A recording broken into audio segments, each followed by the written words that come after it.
ඇමරිකානුවේ විදේශ ප්‍රතිපත්තිය ඇමරිකානු රාජ්‍ය ප්‍රතිපත්තිය ලංකාව පිළිබඳව ඒ ප්‍රතිපත්තිය වෙනස් කරන්නට පගා දීලා ඇමරිකාවේ පදිංචි වෙලා ඉන්න පාකිස්තානු ජාතිකයට ඉමාඩ් ෂා සුබේරි ඒත් මුස්ලිම් ඒගොල්ලොත් එක්කත් හොඳයි ඒ බිස්නස් කරන එක. එතකොට ඒක දීලා ඒකේ මේ තියෙන්නේ ඇමරිකාවේ අධිකරණ දෙපාර්තමේන්තුව නිකුත් කරපු නිවේදනය. ඒක තියෙන campaign fundraiser agrees to plead guilty to falsifying records to conceal work as foreign agent, evading taxes on income obtained by lobbying on behalf of foreign entities and illegal campaign contributions. දැන් මේකේ කියන්නේ මේ ඇමරිකාවේ එකක් බදු වංචා කරලා ඒ වගේම පිටරට රාජ්‍යයන් වෙනුවෙන් කියලා ඉදිරිපත් වෙලා මුදල් ගරා පිළිබඳව මේ පුද්ගලයාට විරුද්ධව ඇමරිකානු අධිරේකරණයේ නද පැරුරුවාම ඔහු plead guilty. ඒ කියන්නේ වරද පිළි අරගෙන තියෙනවා. අධිකරණ ඉදිරියේදී වරද පිළිගන්න ලෑස්ති කියලා තියෙනවා. ඉදිරි දිනේදී ඒ වරද පිළි අරගෙන ඒ අනුව දඬුවම් විඳිනවා. ඒකට දඬුවම් මොකද්ද? අවුරුදු 15ක් හිරේට යනවා මේ වරදට. මෙන්න මෙවැනි වංචාකාරයෙක් එක තමයි ලංකාවේ රටේ මුදල් ලබා දීලා තියෙන්නේ. මේ තියෙන්නේ ඒක පිළිබඳ විස්තරය. This case should deter individuals who seek to provide the statements to the department and cowardly influence our political process on behalf of foreign governments, said Assistant Attorney General of National Security John C. Damera. Though misrepresentations in his FARA management, Mr. Suberi attempted to discuss our elected officials and the American public on behalf of Sri Lanka. ශ්‍රී ලංකාව පිළිබඳව ඇමරිකානු රාජ්‍ය නිලධාරීන් නොමග යැවීම සඳහා මේ පුද්ගලයා ක්‍රියා කළා තියෙනවා. ඒක තමයි යාගේ චෝදනාව. American influence is not for sale. ඒගොල්ලෝ කියනවා ඇමරිකානු ඉන්ෆ්ලුවන්ස් එක බලපෑම ඒක වෙන්දේසියේ දාන්නේ නැහැ ඒගොල්ලෝ. ඊට පස්සේ කියනවා Mr. Suberi was the primary organizer of paid political efforts to mold the opinion of political officials including members of Congress to benefit Sri Lanka. Instead he used shell business entities to divert millions of dollars for his own personal use. මේක මේ ලංකාවේ පිළිබඳ ඇමරිකානු රාජ්‍ය ප්‍රතිපත්තිය වෙනස් කරන්නට එක එක්කෙනාව පාවිච්චි කරලා කරන්න මේ සුබේරි කියන මහත්මයා කරලා තියෙනවා. එයා කරලා ඒ මුදල් අරගෙන තමාගේ account වලට දාගෙන තියෙනවා. මේකේ තියෙනවා ඒ දාගත්ත මුදල්. In 2014 Suberi entered into a contract with the government of Sri Lanka to rehabilitate Sri Lanka's image in the United States, which had suffered as a result of allegations of persecution of the country's minority Tamil population.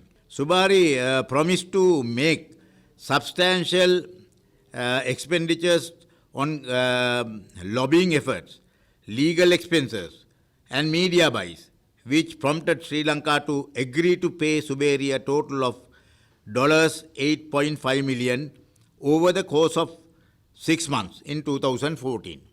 ඒ කියන්නේ ලංකාවේ මානව අයිතිවාසිකම් පිළිබඳ තත්ත්වය හොඳ තත්ත්වයක් ඇමරිකාව තුළ ව්‍යාප්ත කිරීම සඳහා මේ ආණ්ඩුව ගෙවන්න පොරොන්දු වෙලා තියෙනවා මාස 6ක් ඇතුළතදී ඩොලර් මිලියන 8.5ක්.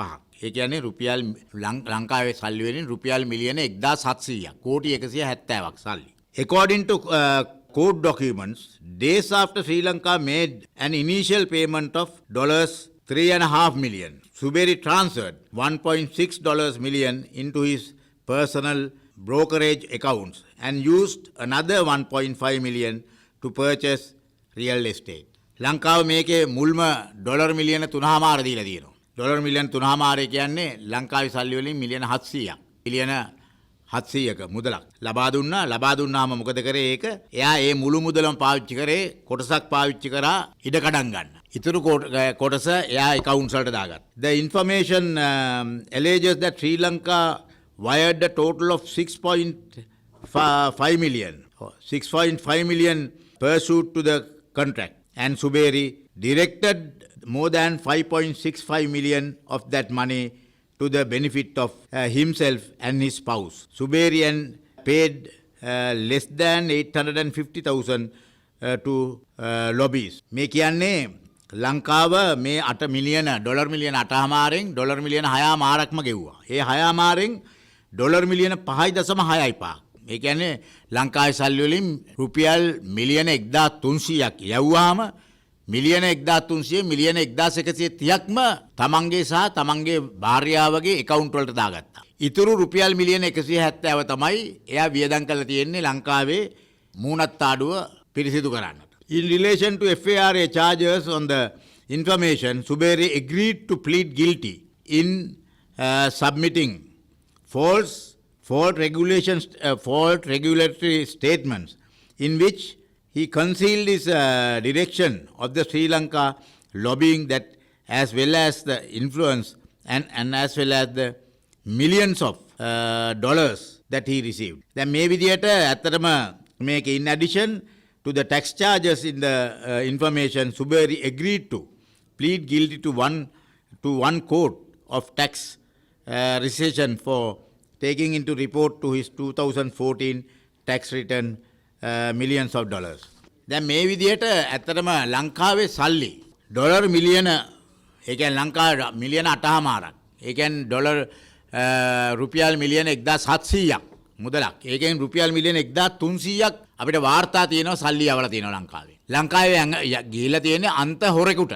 ඒ හොරා ඒ මිලියන 1300 මිලියන 1130ක්ම තමන්ගේ සහ තමන්ගේ භාර්යාවගේ account එකට දාලා. රුපියල් මිලියන 170ක් පමණයි එයා ලංකාවේ මේ කියන මේ වැඩේට පාවිච්චි කරලා තියෙන්නේ. එතකොට කවුද මේකට වග කියන්නට ඕන? කවුද මේ සුබේරි කියන පුද්ගලයා තෝරගත්? කවුද එයා ගැන මේව කරේ? දැන් එහෙම කියනකොට අර තියෙනවනේ පුද්ගලයා පිළිබඳ හොයා බැලීමක්. ඒ හොයා බැලුවේ නැද්ද? අද මොහු හෙට දවසේ මොහු මේකේ වරදුකාරවා වුණා. මොහු අවුරුදු 15ක් හිරේට යනවා. ඒතකොට ලංකාවේ සල්ලි වලට මොකද වෙන්නේ? මේ ලංකාවේ මිනිසුන්ට කන්න බොන්න දෙන්න තියෙන සල්ලි. මේ තවත් හොරකමක්. මොකද මේවයි අතයට ගනුදෙනු කාටද ආවේ ලංකාවේ. එයාට මේ තරම් මුදලක් දෙනකොට ඒකෙන් ප්‍රතිශතයක් ඒ ලබා දෙන පුද්ගලයන්ට ආවා. කවුද ඒ පුද්ගලයන් කියලා වහම අනාවරණය කරන්න කියලා අපි ඉල්ලා හිටිනවා. දැන් මේ වගේ මේවා දැන් එදා මේ වගේම හොරකම් කරලා අද සීනි වලින් මේ පොල් තෙල් වලින් එතකොට පිඟන් ගඩොල් වලින් මේ හැම එකකින්ම අද ගහනවා. අද බෙහෙත් වලින් ගහනවා. අද සෞඛ්‍ය කරන දෙයක් නැහැ. කරොත් ඒකත් අතයට ගන්න දෙනුවක් බවට පත් වෙලා තියෙනවා. ඒ තරම් තත්වයකට දූෂිත තත්වයකට අද ආණ්ඩුවත් පත් වෙලා තියෙනවා. සෞඛ්‍යත් පත් වෙලා තියෙනවා. හැබැයි මේකේ අද මේ මුළු රටම අද මේ තත්වය දන්නවා. අද සියලුම ආණ්ඩුවේ ප්‍රධානීන් අපිත් එක්ක හම්බ වෙලා කියනවා ආපහු තව ඉස්සරහට ආණ්ඩුවට යන්න බෑ කියලා. ආණ්ඩුව අවුරුදු 5 අවුරුදු 2ක් යාවිද කියලා දන්නේ නැහැ කියලා ආණ්ඩුවේ ප්‍රධානීන්ම අපිට කියනවා. මේකේ පළවෙනි කනකොකා අඩන්නේ ආණ්ඩුවට ඊයේ පවත්වපු නීතිඥ සංගමය. මේ නීතිඥ සංගමය අපිට මතකයි අපේ රජයේ කාලේදී අපිට විරුද්ධව අපේ විරුද්ධවාදීන් ජයග්‍රහණය කරපු හැටි. ඒක තමයි පළවෙනි සිග්නල් එක අපිට දුන්නේ අපිට මුළු මධ්‍යම පන්තියම උගත් බුද්ධිමත් පන්තිය අපෙන් ඉවත් වෙනවා කියලා. අද ඒකම අද ඒගොල්ලන්ට ඊට වඩා ඉක්මන් දිනක සිදු වෙලා තියෙනවා. අවුරුද්දක් යනකොට නීතිඥ සංගමේ නිල වර්ණයේ ඓතිහාසික ජයග්‍රහණයක් ස්වාධීන අපේක්ෂකයාට ලැබිලා තිබෙනවා. ඔහුට ගැහුවේ මොකද? ඔහුට විරුද්ධව දිගටම ගෙනිච්ච මොකද්ද? ඔහු අර මිසිං පර්සන්ස් මේ අතුරුදහන් වූවන්ගේ මේ අතුරුදහන් වූවන්ගේ කොමිසමේ සභාපතිවරයා වශයෙන් ක්‍රියා කළා. ඒ නිසා ඔහු ඩයස්පෝරාවේ කෙනෙක්. ඔහු ඩොලර් කාක්කෙක් කියලා තමයි ඔහුට ගැහුවේ. දේශප්‍රේමී කාර්යය. අද ඒ දේශප්‍රේමී සටන් පාඨය විශාල ඡන්ද සංඛ්‍යාවකින් පරාද කරලා තියෙනවා. ඒ දේශප්‍රේමී ඡන්ද සංඛ්‍යාවට 2700ක් හම්බ වෙනකොට 5000කට වැඩි ඡන්ද සංඛ්‍යාවක් ඒ ඊනියා බොරු දේශප්‍රේමේ සටන් පාඨ වලට එරෙහිව නීතිඥවරු අද නැගී හිටලා තිබෙනවා. මේකෙන් තේරෙනවා අද නීතිඥ සංගම නීතිඥවරු කොච්චර ප්‍රතාපවත් අන්දමින් මේකට මුහුණ දුන්නද.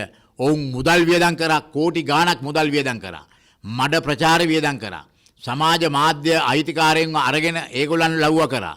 එතකොට ඒගොල්ලන්ට අපේ තියුණ නිලවර්ණ මේ ප්‍රධානම මේ ටීවී ස්ටේෂන් පාවිච්චි කරා එයා සඳහා.